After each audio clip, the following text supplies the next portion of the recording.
Halo para pejuang usaha, balik lagi nih. Hari ini kita bakal kupas tuntas sesuatu yang penting banget buat bisnis teman-teman semua.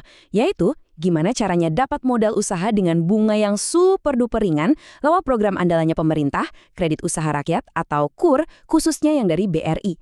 Oke, siap ya? Langsung aja kita bedah sampai ke akarnya. Pernah nggak sih ngerasa gini? Idenya udah banyak banget di kepala, semangat buat gedein usaha udah ngebu-gebu, tapi kok mentok di satu hal? Yap, modal. Kalau teman-teman lagi ngalamin ini, pas banget. Penjelasan kali ini bisa jadi jawaban yang selama ini dicari-cari.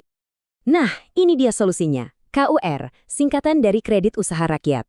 Ini tuh program resmi pemerintah ya, tujuannya mulia banget, yaitu ngasih pembiayaan buat usaha-usaha yang produktif dan layak jalan, kayak punya teman-teman semua, tapi mungkin belum punya agunan atau jaminan yang cukup buat pinjaman bank biasa. Jadi, KUR ini ibarat jembatan lah, yang nyambungin para UMKM, petani, dan pengusaha kecil ke sumber modal. Oke, sekarang kita masuk lebih dalam yuk. Di bagian pertama ini, kita bakal kenalan dulu sama si KUR ini. Apa sih itu sebenarnya, tujuannya buat apa, dan kenapa program ini tuh dibikin khusus buat ngebantu kita-kita para pengusaha? Jadi, misi besarnya apa sih? Gampangnya gini. 1. Pemerintah pengen ngebongkar tembok penghalang modal.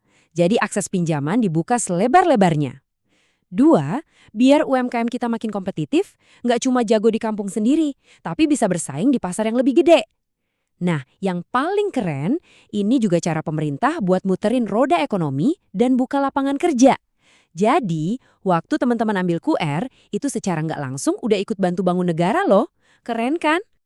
Oke, lanjut ya. Kita lihat yang lebih spesifik.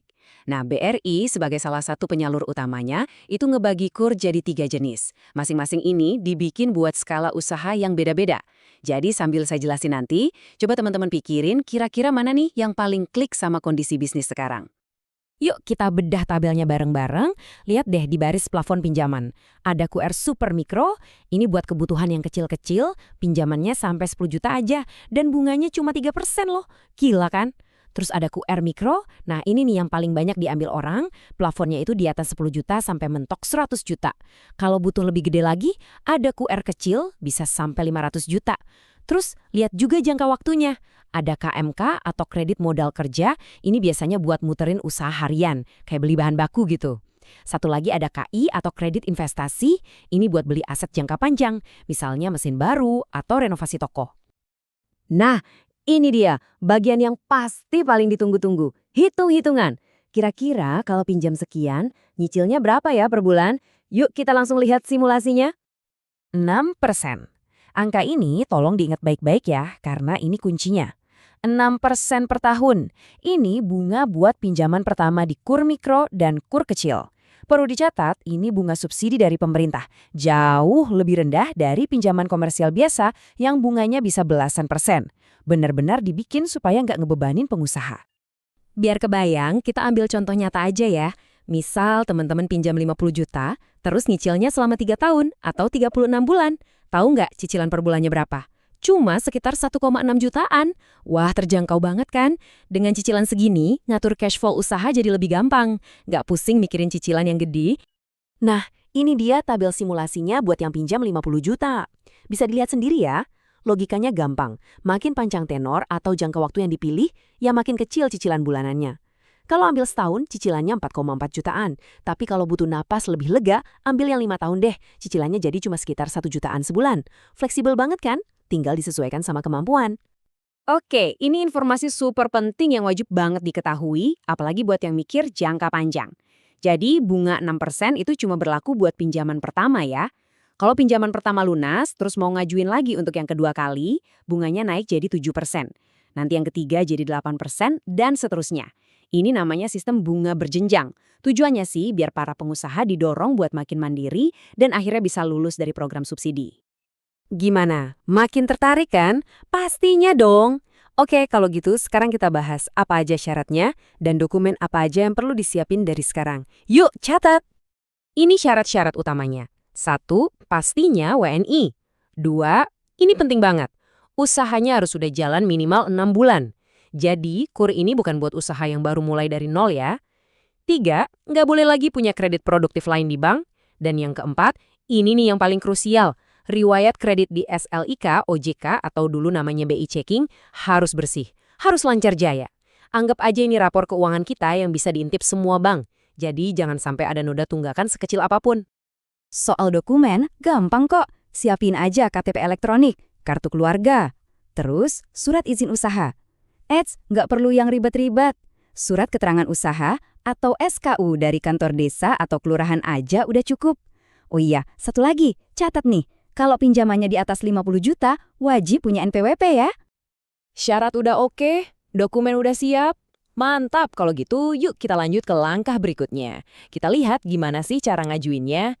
Tenang, nggak ribet kok. Secara garis besar alurnya kayak gini nih. Kita ngajuin dulu, terus pihak bank bakal verifikasi dokumen kita. Nah, kuncinya itu di tahap analisa dan survei. Nanti bakal ada petugas yang datang langsung ke tempat usaha kita buat ngecek kondisinya beneran atau enggak. Kalau semua oke dan dianggap layak, baru deh masuk ke tahap akhir, yaitu akad kredit dan pencairan. Kelihatannya panjang, tapi ini proses standar kok, biar semuanya aman. Buat yang lebih suka serba digital dan gak mau ribet, ada cara online. Gampang banget. Tinggal buka aja website kurbri.co.id. Bikin akun di situ. Terus isi semua data yang diminta, data diri, data usaha. Habis itu upload deh dokumen-dokumen yang tadi udah disiapin. Udah, tinggal duduk manis nunggu dihubungi sama pihak BRI buat verifikasi dan jadwal survei.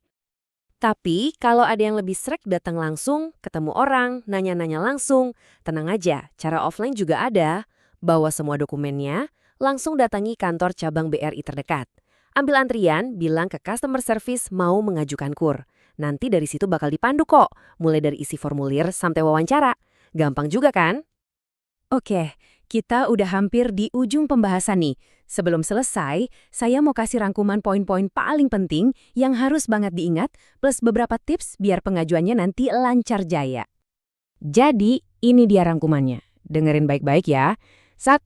KUR itu program pemerintah, bunganya disubsidi. 2. Bunga 6% itu cuma buat pinjaman pertama, selanjutnya bakal naik. 3. Ini yang paling penting dari semua. Wajib cek riwayat kredit di SLIK OJK sebelum mengajuin.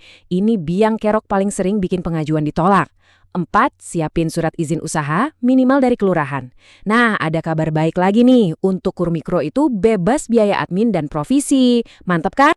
Sesuai dengan kutipan ini, semangatnya dapat banget. KUR BRI itu bukan cuma sekedar ngasih utang, tapi tujuannya jadi teman tumbuh bareng, jadi bensin buat UMKM kayak punya teman-teman semua, biar bisa naik kelas. Caranya, yaitu tadi, ngasih akses modal yang syaratnya gampang dan biayanya ringan banget. Nah, setelah kita bedah semua serba-serbinya, sekarang pertanyaannya saya balikin ke teman-teman. Usahanya udah siap buat lompat lebih tinggi belum? Udah siap naik kelas? Ingat, modal itu sekarang bukan lagi tembok, tapi tangga yang udah disiapin buat dipanjat. Gimana? Semoga penjelasan super detail barusan benar-benar ngebantu dan gampang dipahami ya. Kalau teman-teman ngerasa dapat pencerahan, saya minta dukungannya dong. Caranya gampang banget. Cukup klik tombol subscribe di bawah. Biar apa? Biar nggak ketinggalan kalau nanti ada panduan-panduan keren lainnya seputar keuangan dan bisnis. Terima kasih banyak.